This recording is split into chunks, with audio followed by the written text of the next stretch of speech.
समय के साथ चलें, सफलताएं संग हमारे साथ होंगी, लेकिन समय के साथ चलना भी तो कठिन है। वर्तमान के हाथों में जीवन की संपूर्ण जिम्मेदारियां थमी हैं। हो सकता है हम परिस्थितियों को ना बदल सकें, पर उनके प्रति अपना रुख बदल कर नया रास्ता तो अवश्य खोज सकते हैं।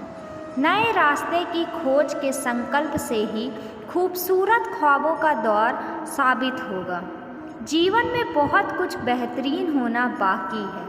कई खूबसूरत लम्हे रास्ते में हमारी प्रतीक्षा में हैं। हमारी कई उम्मीदों को अभी उड़ान भरनी है। कई हैरतों से मुलाकात होनी है। कई सुख बाहें फैलाए खड़े हैं, पर समस्या यह है कि हम बेख्याली में जिए जा रहे हैं। दुनिया हमारी ओर मुंह किए खड़ी है और हम कहीं और ही उदास बने खड़े हैं। अपने भरोसे को मजबूत बनाएं। दुनिया में बहुत कुछ आपके लिए है। अगर तुम उड़ नहीं सकते हो तो दौड़ो, अगर दौड़ नहीं सकते हो तो चलो, अगर तुम चल नहीं सकते हो तो रेंगो, पर लगातार आगे बढ़ते रहो। अपनी सोच और दिशा बदलो, सफलता तुम्हारा स्वागत करेगी। रास्ते पर कंकड़ ही कंकड़ हो तो भी एक अच्छा जूता पहनकर चला जा सकता है, किंतु एक अच्छे जूते के अंदर एक भी कंकड़ घुस जाए तो एक अच्छी सड़क पर भी कुछ कदम चलना मुश्किल है।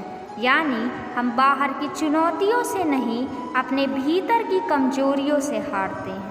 हम देखते हैं कि अधिकतर मनुष्य को सुख कैसे मिले, इसी भावना से कर्म करते हैं। वह उस समय यह नहीं देखते कि मेरे इस कार्य से दूसरे को कोई हानि तो नहीं पहुंच रही। इसी स्वार्थ वृत्ति के कारण वे पाप कर्म भी कर लेते हैं और कर्म बंधन में पड़ जाते हैं। दूसरी तरफ कर्म योगी यह भाव रखकर कर्म करता है कि उसके कर्म से दूसरों को सुख कैसे मिले। वह स्वार्थ की चिंता नहीं करता। उसका उद्देश्य होता है सिर्फ अपना कर्तव्य पूरा करते रहना। कर्ज लेते समय तो राहत मालूम देती है, पर लौटाते समय कष्ट होता है। दुष्ट के साथ मित्रता करते समय शुरू में तो अच्छा लगता है, पर बाद में कष्ट होता है।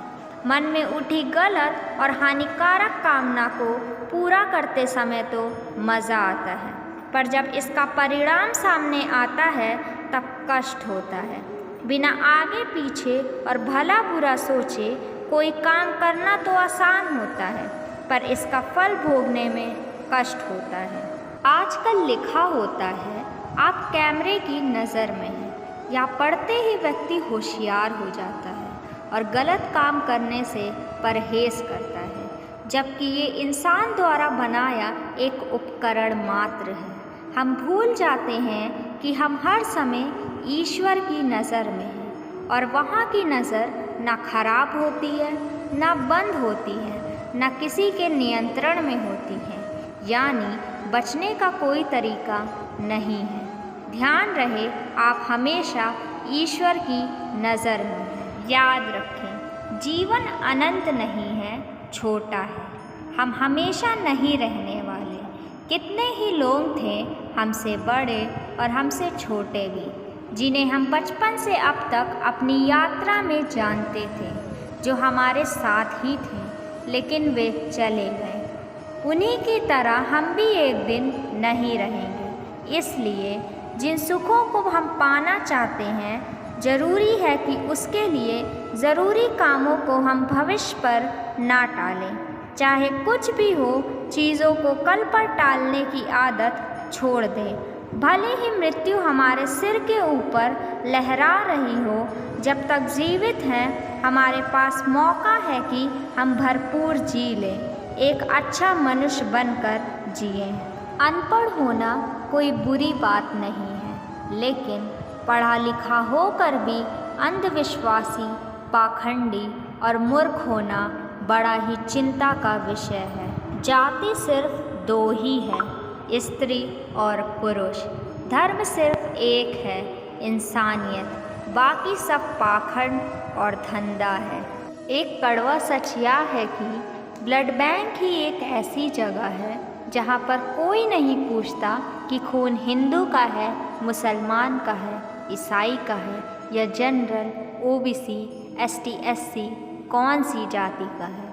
इंसानियत, मानवता सिर्फ वहीं पर नज़र आती है। इंसानियत उस समय मर जाती है जब ऑफिस में बैठकर 80,000 कमाने वाला सरकारी कर्मचारी प्रतिदिन धूप में काम करके 300 रुपये कमाने वाला मजदूर से रिश्वत मांगता है। आज के लिए बस इतना ही। राधे राधे।